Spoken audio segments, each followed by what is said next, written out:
masuk ke komedi itu kan memang karena lu suka nulis. Iya, karena aku suka nulis. Aku tuh ketika akhirnya aku bisa publish buku ini, aku ngerasa sekarang ideku bisa diterima dengan media yang berbeda, yang kayaknya orang juga nerimanya akan lebih menyenangkan gitu kan. Ini kalau aku bikin buku yang isinya kumpulan opini, esai, dan argumentasi gitu, siapa sih yang mau dengerin aku? Aku ini siapa gitu kan? Kalau udah dapet haters artinya lu keren. Enggak juga. Ya kenapa attention span kita turun? Karena kita kehilangan budaya membaca. Orang-orang yang baca fiksi dibandingkan dengan orang-orang yang tidak pernah baca fiksi atau jarang baca fiksi, empatinya lebih gede yang baca fiksi. Wow. Jumlah manusia kita tuh 200 juta lebih, dan buku yang paling laris di Indonesia itu cuma laku 500.000. Nggak ada 1%-nya. Pembaca buku di Indonesia tuh emang kecil banget. Bilang kayak aku tuh orangnya paling keren sedunia nih, tonggak literasi Indonesia di tanganku gitu. Enggak, tapi kayak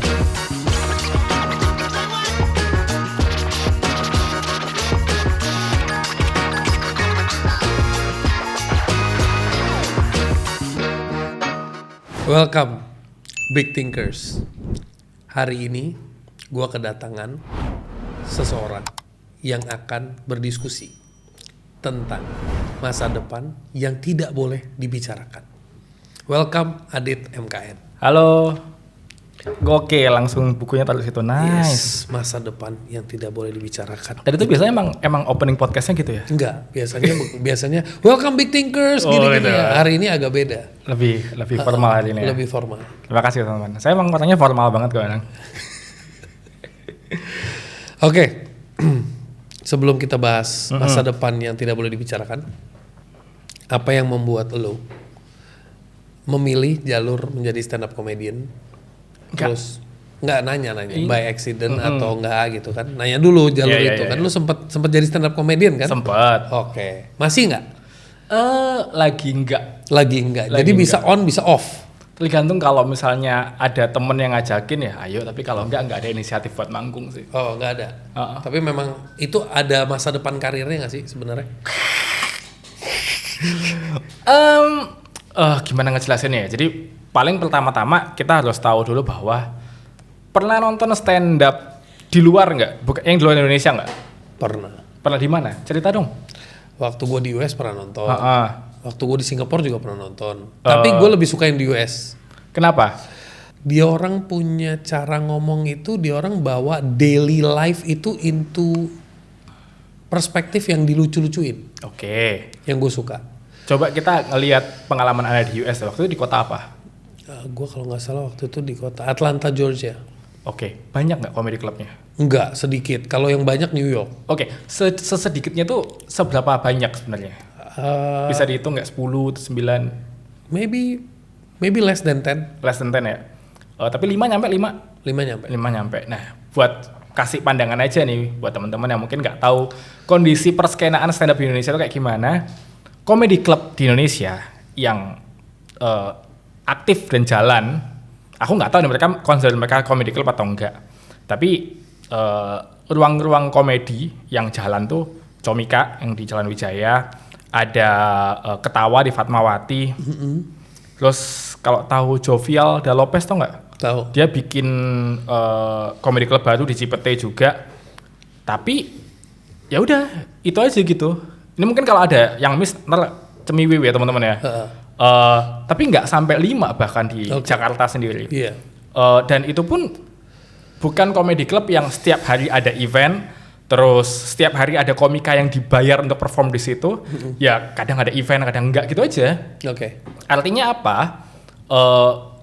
Untuk orang manggung dan dapat duit di Indonesia tuh belum bisa dijadikan sesuatu yang reguler. Oke, so it cannot be a professional profesi yang menjanjikan lah ya. Nah, enggak juga, tapi kalau kita lihat komika-komika yang gede sekarang misalnya kayak Panji dan bawahan-bawahannya itu dapat duitnya dari mana? Pertama kan ngejob di corporate ya, pasti tuh duitnya gede banget. Terus corporate event apapun lah. Terus mereka bikin show sendiri. Lalu paling banyak nanti ketika mereka udah masuk ke konten, jadi influencer lah atau tampil di TV, bikin podcast. Jadi uang yang bener-bener dari manggung itu ya skopnya dikit, tapi nanti ke samping-sampingnya banyak tuh, ada yang ngapain, gitu sih kurang lebih. Jadi apakah menjadi komedian menjanjikan? Ya bisa di pursue sih, cuman ya itu kembali lagi pilihannya mau apa enggak. Lo jadi nggak mau? Aku sih sekarang ngerasa menemukan tempatnya di sini gitu. Kayak gini. Jadi pertama kali kan sebenarnya aku kenal stand up itu gara-gara aku dulu waktu SMA nulis blog gitu. Terus tiba-tiba nggak sengaja mendengarkan radio. Aduh, kelihatan usia ya kalau udah menyentuh radio gitu. Gue sampai sekarang dengerin radio, bro. Iya kan berarti kan bukan anak muda kita yang mendengarkan radio itu, bapakku. Gue harus menghargai sesuatu yang punya potensi untuk punah tapi bisa dipertahankan. Punya potensi untuk punah. Punya potensi loh, berarti bisa juga tidak. Oh iya. Tapi itu kan kayak kita melihat dinosaurus mau mati gitu nggak sih? Oh, seru kan? Sebelum dia mati diliatin. Betul. Nah, aku tuh waktu SMA dengerin radio, terus komunitas stand up Indo Malang waktu itu ternyata punya siaran di situ. Nah, terus aku baru tahu kalau stand up comedy itu ada komunitasnya. Join lah aku, terus ya udah, terus kayak sampai 2023 kayaknya aku ngerasa sadarnya itu gara-gara tahu Yuda Keling nggak? Siapa? Yuda Keling tahu nggak? Pernah dengar namanya. Oke, Zawin Nur. Pernah dengar juga. Tapi tahu sih nggak pernah dengar ya. Tak pernah dengar ya? Ya. Mal Jupri, Mal Jupri kayaknya. Kayaknya banyak orang. Nggak, jadi mereka ini adalah senior aku di stand up yang brandingnya tuh jalan. Okay. As in gini, aku tuh gimana ya? Mereka itu, kita ngomongin Yuda Keling deh. Yuda Keling itu dulu selama setahun 2 tahun dia fokus bikin konten tentang saham gitu, bagaimana dia nyobain main saham terus gagal gitu. Nah, akhirnya ketika dia bikin show lagi, yang datang adalah orang-orang yang tahu dia dari konten saham.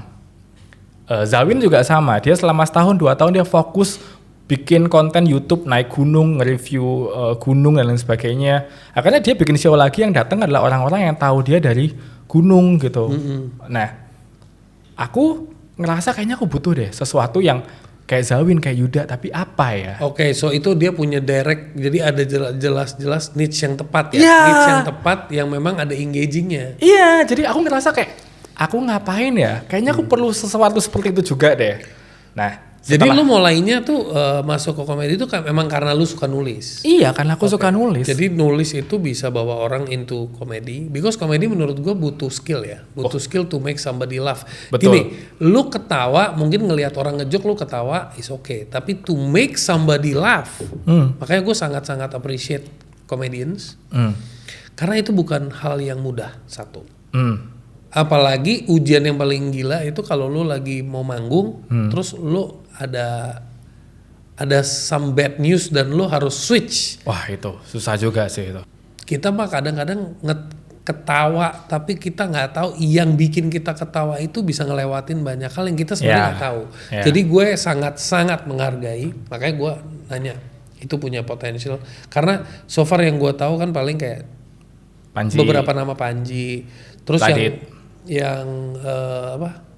Gue sekarang I remember the face, tapi gue yang ikut acara-acara kompetisi, ya kan? Itu kan juga banyak yang lucu-lucu tuh. Ada yang konsepnya paradoks, ada yang konsepnya reverse, ada yang flat tone, ya kan? Jadi macam-macam. Jadi kayak, cuman gue ngeliat ya emang Indonesia. Cuma menurut gue kalau di Indonesia komedi itu emang challenge karena culture kita masih baperan kan. Beda kalau di luar itu gue ngelihat lebih berat mungkin kayak kalau gue ngikutin ceritanya Panji, dia punya perjuangan di US itu is not easy to make a joke in English and everything. Salut juga sama dia punya determination ya, to break it through, to make it through gitu ya. Tapi kalau di sana itu memang kayaknya humor itu bagian dari terapi. Jadi orang tuh datang ke tempat stand up comedy itu it's not just only to enjoy the comedy, but it's just part of therapy also. It's an event to appreciate gitu loh.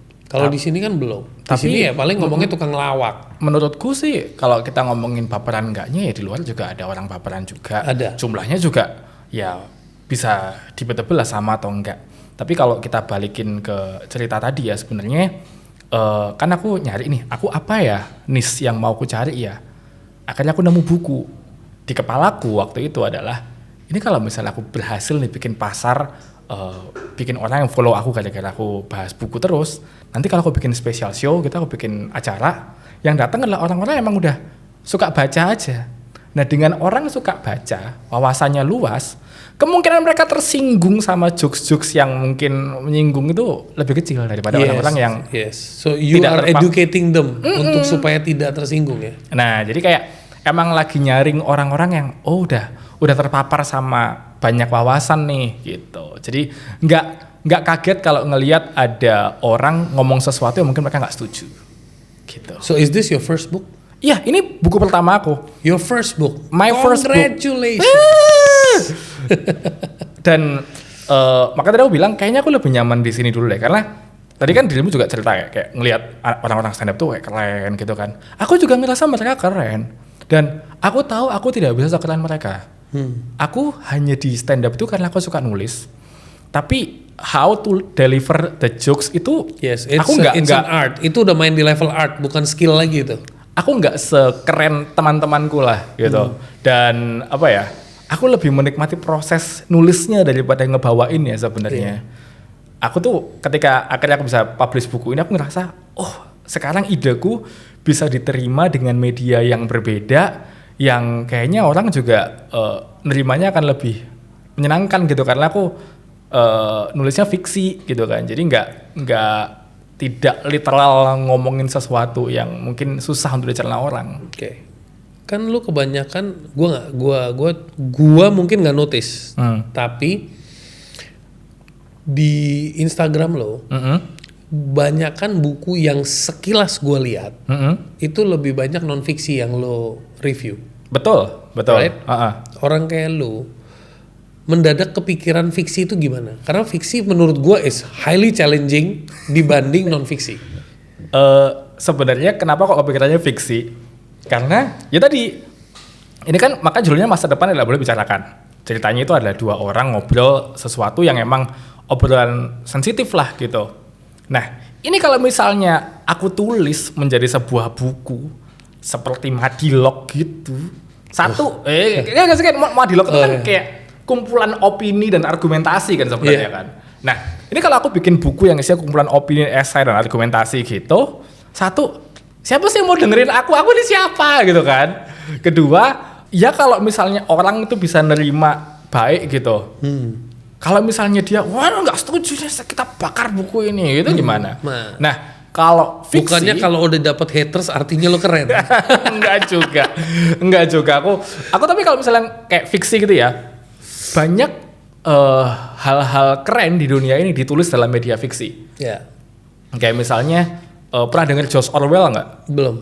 George Orwell itu dia punya 2 novel yang sampai hari itu masih relevan, judulnya 1984 sama Animal Farm. Itu mau dibaca kapanpun, ya misalnya baca 1984 deh. Setelah saya baca terus kayak, Indonesia mah gini gitu. Jadi kapanpun itu masih akan relevan. Dan aku pengen menciptakan sesuatu seperti itu, yang nggak langsung ngomong apa, tapi ini kalau kamu baca sebenarnya tuh ini adalah alegori untuk ini dan masih sama kok, masih kejadian kok sekarang, gitu. Kayaknya abis ngomong sama lu, gue akan mulai banyak baca buku fiksi. Penting. Ini kan melatih kreativitas juga. Kan Anda kan suka baca non fiksi ya? Aku nggak tahu Anda udah pernah dengar buku ini atau enggak. Judulnya adalah Stolen Focus by Johann Hari. Never heard. Because memang fokus gue bukan ke fiction books. Enggak. Stolen Focus ini non fiksi. Kalau ini belum. Ini buku non fiksi yang mana kalau Anda bekerja di bidang sosial media seperti ini itu penting banget untuk dibaca. Buku itu ngejelasin kenapa kok generasi sekarang fokusnya tuh berantakan. Makanya Stolen Focus by Johann Hari. Salah satu yang dia sebutkan adalah kita kenapa kok nggak bisa fokus lagi jadi manusia? Kenapa attention span kita turun? Karena kita kehilangan budaya membaca. Dan orang-orang udah mulai tidak membaca fiksi lagi. Padahal fiksi itu penting. Salah satu penelitian di buku itu diceritakan bahwa kalau kamu baca fiksi, orang-orang yang baca fiksi dibandingkan dengan orang-orang yang tidak pernah baca fiksi atau jarang baca fiksi, empatinya lebih gede yang baca fiksi. Gitu. Karena dia punya imagination-nya jalan ya. Karena mereka semua sensisnya diactivate. Mereka terbiasa untuk membayangkan kalau aku jadi orang ini gimana ya. Nah gitu. Itulah kenapa kalau aku tuh di kontenku ya, kenapa kok aku malah fokusnya non fiksi? Karena aku tahu pembaca Indonesia itu banyak kan baca fiksi. Karena pembaca Indonesia banyak. Makanya orang Indonesia itu highly empathic ya. Atau highly sympathetic. Nah, kalau poinku adalah karena orang Indonesia tuh banyak baca fiksi, jadi aku ngerasa kayaknya kalian perlu diversifikasi bacaan kalian deh. Oh, pilihannya. Nih, aku kasih tahu buku-buku non fiksi yang keren-keren, cobain baca deh. Oke. Gitu. Karena kebanyakan, jadi lu baca yang ini dong. Gitu. Iya. Nah, buat orang-orang kayak Anda, baca fiksi. Oke. Banyak fiksi-fiksi keren ya. Kalau misalnya emang ragu buat mulai sama fiksi-fiksi yang bikinan Indonesia gitu, Anda kan tadi waktu kita off-air cerita tentang Paulo Coelho ya kan? Iya. Kalau Anda suka Paulo Coelho, I think you are going to love George Orwell as well. Karena George Orwell itu tidak menye-menye, to the point, dia maksudnya apa. Ya, emang gue suka yang to the point. Nah, cuman di Animal Farm itu dia fabel. Oke. Jadi dia karakter-karakternya itu hewan. Oke. Dan ketika Anda selesai, negara saya ini mah gitu. Keren. Cobain deh. Oke. Sebelum memikirkan menulis buku, sempet nggak mikirin kayak gue harus menekuni jalur apa untuk karir gue? Itu pertanyaan yang bagus yang sebenarnya saya juga bingung jawabnya. Tapi setidaknya nulis buku itu udah ada di kepala, emang udah sejak kecil. Oke. Waktu kecil orang tua itu suka beliin komik gitu kan, Detektif Conan. Terus aku bayangin kayak, wah aku akan jadi komikus juga nih seperti Aoyama Gosho. Terus papaku dulu dengan segala keterbatasannya dia ambil kertas-kertas bekas di kantornya, dijilid jadi satu, terus dikasih ke aku, ini buat kamu kalau mau bikin sesuatu.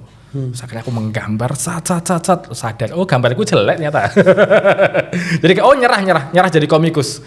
Cuman hasrat untuk nulis fiksi itu belum berhenti. Jadi salah satu hobiku di waktu senggang adalah nontonin video YouTube orang ngebedah struktur film.